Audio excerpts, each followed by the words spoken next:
জাগরণ নিউজ।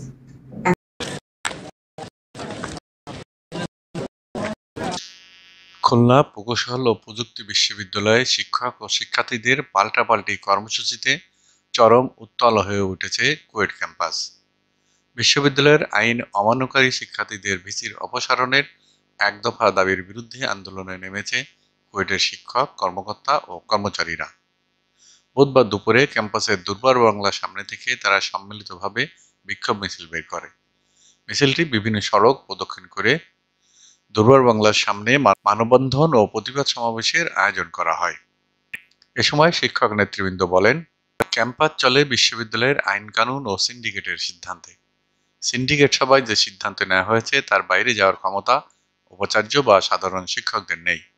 শিক্ষার্থীদের প্রতি সিন্ডিকেটের সিদ্ধান্ত মেনে নেওয়ার আহ্বান জানান তারা।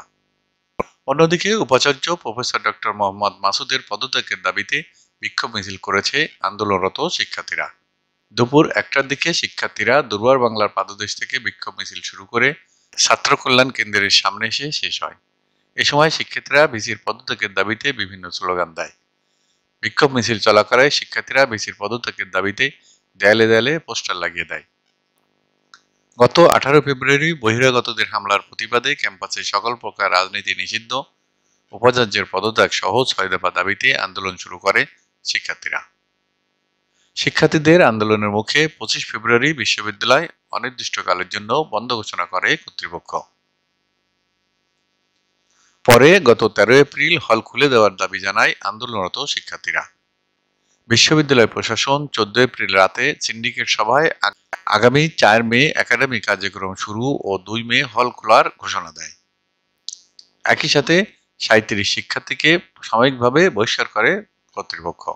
এই সিদ্ধান্তের প্রতিবাদে শিক্ষার্থীরা 15 এপ্রিল মঙ্গলবার তালা ভেঙে হলগুলোতে প্রবেশ করে। পরে উপাচার্যের পদত্যাগের দাবিতে এক দফা আন্দোলন ঘোষণা করে শিক্ষার্থীরা।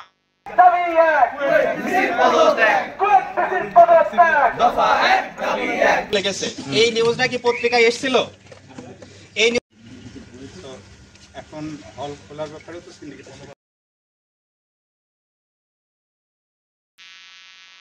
জাগরণ নিউজ ডেস্ক।